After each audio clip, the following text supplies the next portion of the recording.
오늘 수요예배의 주제는 나의 들보를 발견해서 하나님의 사랑을 입자. 나의 들보를 발견하여서 하나님의 사랑을 입자입니다. 들보라는 것은 여러분들 잘 알고 계시겠지만 우리 한옥에 보면 지붕을 지탱하고 있고 또 그 무게를 이렇게 이어주는 그 지붕의 끝을 이어주고 있는 그것을 바로 들보, 대들보라고 합니다. 성경은 이야기하고 있습니다. 남의 티를 보기 전에, 먼저 보기 전에 네 눈에 있는 들보를 빼라. 네 눈에 있는 들보를 봐라 라고 성경은 말씀하고 계십니다. 이 들보는 나의 들보는 다른 사람의 시선으로는 볼 수 없어요. 나의 시선으로, 나 스스로, 내 자신만이 나의 들보를 볼 수 있는 것입니다. 그래서 들보가 없는 사람은 아무도 없어요. 그 말인즉슨 뭐냐면 점 많고 흠 많은 우린 죄인이라는 것입니다. 그래서 예수의 보혈로 힘입어서 우리는 의롭다함을 입었습니다. 그래서 뭐 잘났거나 못났거나 뭐 귀하거나 천하거나 그런 거 따지지 않고 오직 예수의 이름을 부르는 누구든지, 예수의 이름을 부르면 누구든지 죄에서 구원을 얻는 것이고, 예수의 이름을 부르면 누구든지 은혜를 입어서 하나님의 자녀가 되는 것입니다. 그래서 우리가 주신 기도할 때 이렇게 기도하잖아요. 우리가 우리의 죄를 사하여 준 것 같이 우리의 죄를 사하여 주옵시고. 이 기도가 무엇이냐면, 이 기도는 바로 내 이웃이 나에게 지은 죄들, 그런 악행들보다 내가 하나님께 범죄한 것이 더 크고 중하다는 것을 알고 그 죄를, 내가 내 이웃을 용서한 것처럼 나의 죄를 용서하여 주시옵소서라고 기도하는 것입니다. 우리 마태복음 7장 1절부터 우리 5절까지 한번 읽어보겠습니다. 마태복음 7장 1절부터 5절입니다. 다 같이 합독하시겠습니다. 시작. 비판을 받지 아니하려거든 비판하지 말라. 너희의 비판하는 그 비판으로 너희가 비판을 받을 것이요 너희의 헤아리는 그 헤아림으로 너희가 헤아림을 받을 것이니라. 어찌하여 형제의 눈 속에 있는 티는 보고 내 눈 속에 있는 들보는 깨닫지 못하느냐. 보라, 내 눈 속에 들보가 있는데 어찌하여 형제에게 말하기를 나로 네 눈 속에 있는 티를 빼게 하라 하겠느냐. 외식하는 자여, 먼저 네 눈 속에서 들보를 빼어라. 그 후에야 밝히 보고 형제의 눈 속에서 티를 빼리라. 아멘. 아멘. 이 형제 남의 티를 보는 것, 이것은 율법의 속성입니다. 율법의 속성. 율법은 죄를 계속 가리키는 법이에요. 그래서 결국에는 죄값을 청구합니다. 죄값을 치르게 되어 있어요. 그래서 성경에 서기관들과 바리새인들이 이제 가늠한 여인들을 데리고 예수께로 갑니다. 예수께서 어떻게 하시는지 보려고. 그래서 예수께서 뭐라고 하셨어요? 너희들 중에 죄 없는 자는 이 가늠한 여인을 돌로 쳐라 라고 말씀하십니다. 마음으로만 음욕을 품어도 가늠한 자고, 마음으로만 탐심을 품어도 도적질한 자고, 마음으로만 미워하여도 살인한 자라고 예수께서 말씀하셨어요.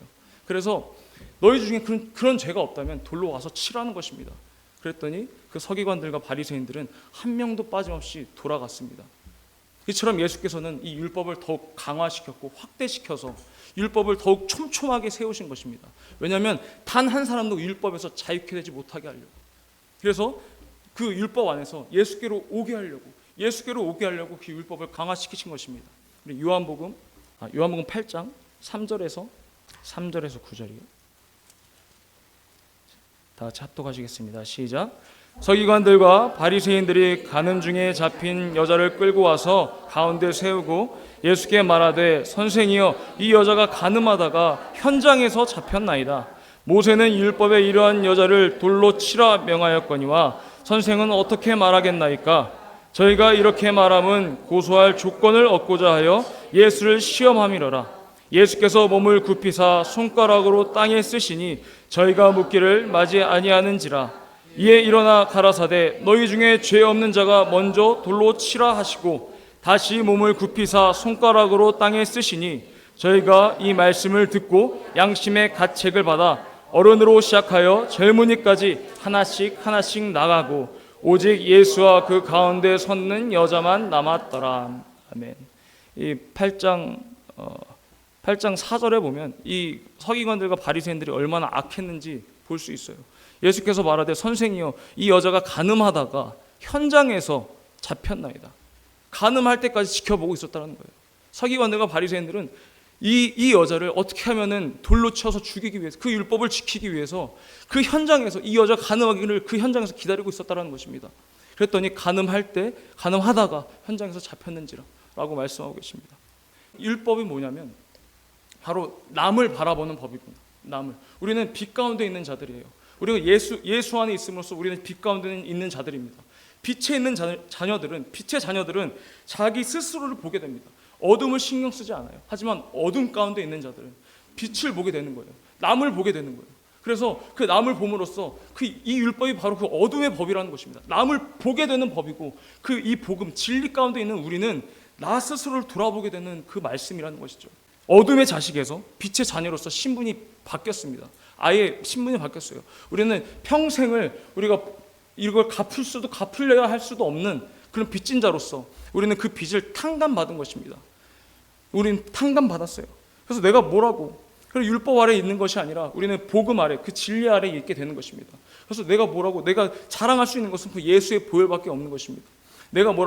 우리가 뭐라고 하나님의 말씀을 전도하고, 우리가 뭐라고 예수 그리스도의 몸된 그 교회를 우리가 헌신하면서 또 봉사하고, 우리가 뭐라고 하나님의 자녀로 삼아주셨습니까?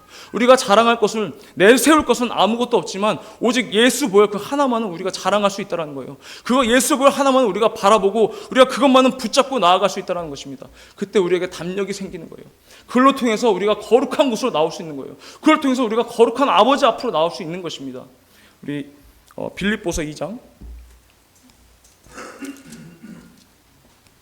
13절에서 16절 말씀 시작.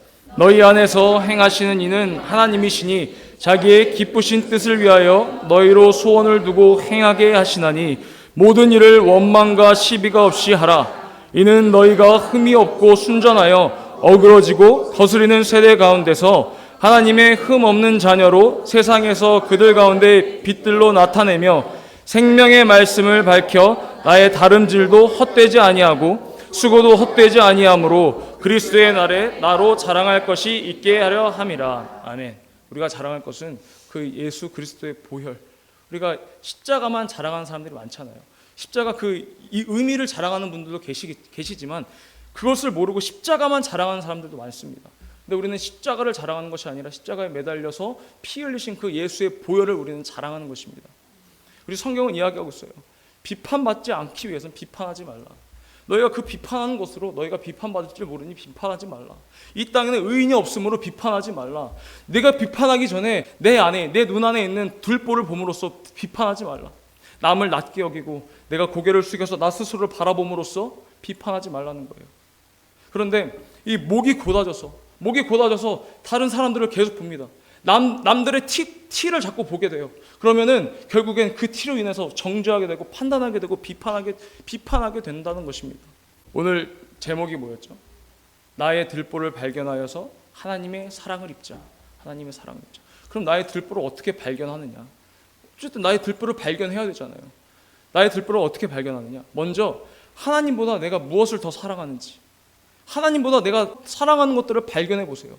그럼 그것을 발견할 때 그것과 연관되어 있는 죄와 허물들이 나타나게 됩니다.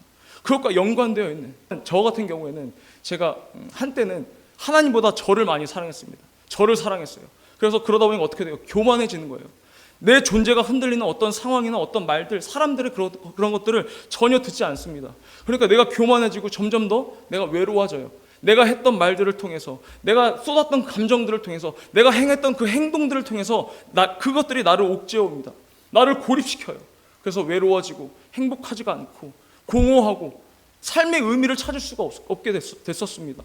그런데 감사하게도 하나님을 만나서 나의 그 들보를 내가 마주했을 때, 내가 그 들보를 마주했을 때 거기서 끝나는 것이 아니라 나의 그 죄와 허물들을 하나님 앞에 내어놓으니 하나님께서 예수의 보혈로 그걸 덮어주셨어요. 그것을 내가 사랑을 입게 되는 것입니다. 그 사랑을 입음으로써 내가 하나님을 더욱더 사랑하게 된다는 거예요. 하나님께서는 그 덮어놓으신 것을 다시 들춰보지 않으세요. 하나님은 전지하시기 때문에 모든 것을 알고 계시고 전능하시기 때문에 망각하는 능력도 계시는 것입니다. 그래서 우리는 그 들보를 발견했으면 그 들보를 하나님 앞에 내어놓아야 돼요. 내가 이 들보를 마주했을 때 나한테 이런 면이 있었어? 내가 이런 행동을 했었어? 그래서 불안해하고 어찌할 바를 모르는 것이 아니라 하나님 앞에 내어놓을 때 평안이 찾아오는 것입니다. 감사의 기도가, 평안의 기도가 터져 나오는 것입니다. 우리 시편 32편 5절 말씀 보겠습니다. 시편 다 같이 합독하시겠습니다. 시작. 내가 이르기를 내 허물을 여호와께 자복하리라 하고 주께 내 죄를 아뢰고 내 죄악을 숨기지 아니하였더니 곧 주께서 내 죄의 악을 사하셨나이다. 이로 인하여 무릇 경건한 자는 주를 만날 기회를 타서 주께 기도할지라. 진실로 홍수가 범람할지라도 저에게 미치지 못하리이다. 주는 나의 은신처이오니 환난에서 나를 보호하시고 구원의 노래로 나를 애우시리이다. 아멘. 아멘.